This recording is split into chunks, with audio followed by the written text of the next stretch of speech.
Interview में ये कहा था कि दिसंबर अंत होते होते या 23 के प्रारंभ में तेजस्वी मुख्यमंत्री बन जाएंगे और नीतीश जी राष्ट्रीय राजनीति करेंगे। और ये भी डील हुआ था कि दोनों का मर्जर होगा। तो नीतीश जी पलटने में माहिर हैं। अब लालू यादव चूँकि भारत से बाहर हैं, बीमार हैं, किडनी ट्रांसप्लांट हुई है, वो कुछ हस्तक्षेप कर नहीं सकते हैं। ये तो समझौता तो यही हुआ था, लेकिन नीतीश जी को पलटने में कितना समय लगता है।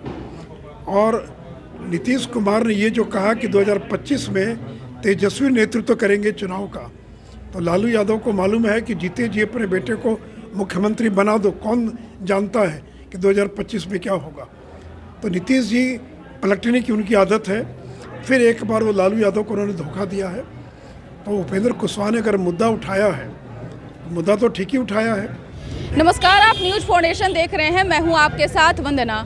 बीजेपी के वरिष्ठ नेता सह राज्यसभा सांसद सुशील कुमार मोदी ने एक बार फिर से नीतीश कुमार सहित लालू प्रसाद यादव के परिवार पर जमकर हमला बोला। सुशील कुमार मोदी ने कहा कि जिस तरह से कर्पूरी जयंती लोग मना रहे हैं और होड़ मची हुई है बिहार में, तो मैं उन लोगों से पूछना चाहता हूं कि जो अनुयायी हैं, क्या वह कर्पूरी ठाकुर के मार्ग पर चल रहे हैं? अगर वो चलते तो आज चारा घोटाला मामले में सजायाफ्ता नहीं होते। साथ ही साथ उन्होंने नीतीश कुमार को लेकर भी बड़ा बयान दे दिया। सुशील कुमार मोदी ने कहा कि अगर बीजेपी में शामिल होने की यह चर्चा हो रही है तो इस पर मैं कुछ नहीं कहना चाहता हूं। इस पर केंद्र सरकार जो है वही तय करता है। आगे जो कुछ भी होगा वो सब आप लोग तो पहले ही से जान जाते हैं, आप लोग जान जाइएगा। हालांकि नीतीश कुमार को बीजेपी में आने को लेकर के सुशील कुमार मोदी ने कहीं ना कहीं प्रश्नवाचक चिन्ह जो है वह भी लगा दिया है। सुशील कुमार मोदी ने कहा कि जिस तरह से नीतीश कुमार 3 बार बीजेपी में से अलग हुए हैं, अब चौथी बार वो क्या करेंगे अब तो वही जाने। साथ ही साथ उन्होंने यह भी कहा कि नीतीश कुमार और तेजस्वी जिस तरह से सरकार चला रहे हैं, अब बिहार की जनता इससे ऊब चुकी है। हम आपको उन तमाम वीडियो के साथ में छोड़े जाते हैं कि आगे क्या कुछ कह रहे हैं बिहार के पूर्व डिप्टी सीएम सह बीजेपी के वरिष्ठ नेता राज्यसभा सांसद सुशील कुमार मोदी। उन्होंने कहा कि देखिए, कर्पूरी जी ने पूरी जिंदगी में एक मकान भी नहीं बना पाए और कर्पूरी जी के बैंक खाते में केवल 800 रुपया था। और दूसरी ओर लालू यादव के परिवार ने इतने कम समय में अरबों खरबों की संपत्ति बना लिया। एक और कर्पूरी ठाकुर की सादगी और दूसरी ओर जो उनके अनुयायी हैं वो भ्रष्टाचार के आरोप में जिनको सजा हो चुकी है। एक और कर्पूरी जी जिन्होंने जिंदगी भर कांग्रेस का विरोध किया और दूसरी ओर उनके अनुयायी नीतीश जी और लालू जी आज कांग्रेस की गोद में जाकर बैठ गए। तो ये जो, और जहां एक और कर्पूरी जी ने ऊंची जाति के गरीब लोगों को भी 3% का आरक्षण दिया था, वहां आज राष्ट्रीय जनता दल जदयू के लोग समाज में नफरत फैलाने पर लगे हैं। चाहे जगता बाबू हों, डॉक्टर चंद्रशेखर हों, चाहे उत्तर प्रदेश के अंदर जो मौर्य जो समाजवादी पार्टी के नेता हैं, या फिर बलियावी हों या आलोक मेहता हों, जिस प्रकार का बयान दे रहे हैं, ये लगता है बिहार में गृह युद्ध कराना चाहते हैं। ये समाज को जातियों में बांटना चाहते हैं। एक और जहां कर्पूरी जी ने सभी जातियों को एकजुट करने का काम किया और जहां ऊंची जाति के लोगों को आरक्षण दिया, वहाँ राष्ट्रीय जनता दल तो वो पार्टी है जिसने संसद में ऊंची जाति को जो 10% का आरक्षण दिया गया उसका विरोध किया, उसके खिलाफ में मतदान करने का काम किया। तो ऐसे लोगों को कर्पूरी जी की जयंती मनाने का कोई नैतिक अधिकार नहीं है।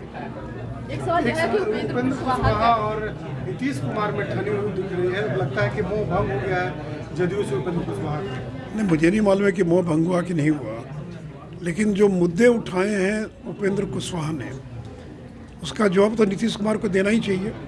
कोई डील हुई है कि नहीं हुई है, क्योंकि जगता बाबू ने नवंबर महीने में एक चैनल को इंटरव्यू में ये कहा था कि दिसंबर अंत होते होते या 23 के प्रारंभ में तेजस्वी मुख्यमंत्री बन जाएंगे और नीतीश जी राष्ट्रीय राजनीति करेंगे। और ये भी डील हुआ था कि दोनों का मर्जर होगा। तो नीतीश जी पलटने में माहिर हैं। अब लालू यादव चूँकि भारत से बाहर हैं, बीमार हैं, किडनी ट्रांसप्लांट हुई है, वो कुछ हस्तक्षेप कर नहीं सकते हैं। ये तो समझौता तो यही हुआ था, लेकिन नीतीश जी को पलटने में कितना समय लगता है। और नीतीश कुमार ने ये जो कहा कि 2025 में तेजस्वी नेतृत्व करेंगे चुनाव का, तो लालू यादव को मालूम है कि जीते जी अपने बेटे को मुख्यमंत्री बना दो, कौन जानता है कि 2025 में क्या होगा। तो नीतीश जी पलटने की उनकी आदत है। फिर एक बार वो लालू यादव को उन्होंने धोखा दिया है। तो उपेंद्र कुशवाहा ने अगर मुद्दा उठाया है, मुद्दा तो ठीक ही उठाया है, क्या डील was उसको सार्वजनिक करना चाहिए। और अगर पार्टी कमज़ोर नहीं हुई होती तो 44 सीट पर कैसे सिमट जाती, क्यों गोपालगंज में चुनाव हार जाते, क्यों कुर्दी में चुनाव हार जाते। तो जो मुद्दे उठाएं उनका जवाब देना चाहिए। तो मुद्दों का जवाब देने के बजाय जो कोई भी मुद्दा उठाता तो एक ही उनका रटा रटा वाक्य है, मैं देखूंगा, मुझे पता नहीं है क्या हुआ, मेरी जानकारी नहीं है। तो उपेंद्र कुशवाहा जी ने जो मुद्दे उठाए हैं उसका जवाब नीतीश कुमार को जरूर देना चाहिए। नीतीश कुमार की असहजता जो है वो स्पष्ट दिखाई दे रही है। सर अगर वो पलटते हैं तो बीजेपी उनको लेगी, बीजेपी के दरवाजे खुले हैं उनके लिए। नहीं देखिए, लेने नहीं लेने का अभी कोई सवाल नहीं है, क्योंकि मैं उसके लिए सक्षम नहीं हूँ। कोई राज्य इकाई किसी बड़े नेता को शामिल कराने के लिए सक्षम नहीं है। ये मामला केंद्रीय स्तर पर होता है, लेकिन कौन आएगा कौन नहीं आएगा इस राजनीति में कोई नहीं जानता है। यही नीतीश कुमार 3 बार आ चुके, 3 बार जा चुके। यही लालू यादव 90 में समर्थन लेने आए थे और हमारी समर्थन से बिहार में उनकी सरकार बनी थी। और आज देश में टीडीपी से लेकर ममता बनर्जी से लेकर शायद ही कोई क्षेत्रीय दल होगा, चाहे वो डीएमके हो, अन्ना डीएमके हो, जिसने कभी न कभी बीजेपी की मदद नहीं ली हो, लेकिन जब वो बाहर चले जाते तो गालियाँ देने लग जाते हैं। इसलिए कौन आएगा कौन जाएगा तो भविष्य बताएगा, क्योंकि फिर एक बार वो लालू यादव को धोखा देने जा रहे हैं। इंतज़ार कीजिए लालू यादव के लौट कर आने का। जो डील हुआ है, अगर उस डील के अनुसार नीतीश कुमार ने काम नहीं किया तो उनको मुख्यमंत्री की गद्दी भी उनको छोड़नी पड़ सकती है। सर सवाल ये है कि उपेंद्र नहीं, मुझे नहीं मालूम है, क्योंकि ये मेरा अधिकार क्षेत्र नहीं है। इस तरह के मामलों पर राज्य समिति निर्णय नहीं करती है, ये निर्णय केंद्र की समिति करती है। मुझे नहीं मालूम है कि केंद्र इसके बारे में क्या रुख लेगा, वो आ रहे हैं कि नहीं आ रहे हैं। मुझे यानी राज्य की इकाई को इसके बारे में कोई जानकारी नहीं। लगातार राजद के मंत्री नहीं, देखिए जिस तरह से डॉक्टर चंद्रशेखर का बयान आया, आलोक मेहता का बयान आया, रसूल बलियावी का बयान आया, ये लोग बिहार के अंदर जातीय युद्ध पैदा करना चाहते हैं, धर्म युद्ध पैदा करना चाहते हैं। बलियावी तो कह रहे हैं कि अगर कोई मोहम्मद साहब के बारे में एक शब्द भी कहेगा तो हर शहर को करबला बना दिया जाएगा, यानी हर शहर में हिंदुओं का कत्लेआम करा दिया जाएगा।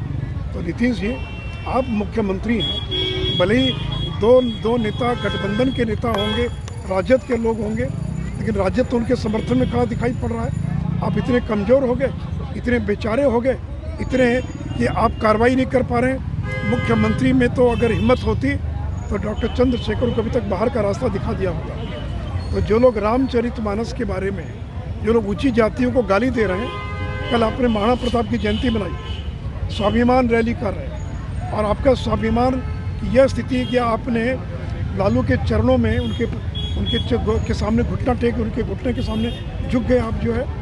तो कहाँ महाराणा प्रताप थे जो कभी झुकने के लिए तैयार नहीं हुए, और आज आप गद्दी के लिए आप लालू यादव के सामने झुकने के लिए तैयार हो रहे हैं। तो देखिए बिहार की राजनीति में 2023 का वर्ष उथल पुथल का वर्ष होगा, और आगे आने वाले दिनों के अंदर बिहार में काफ़ी बड़े बदलाव के संकेत मिल रहे हैं।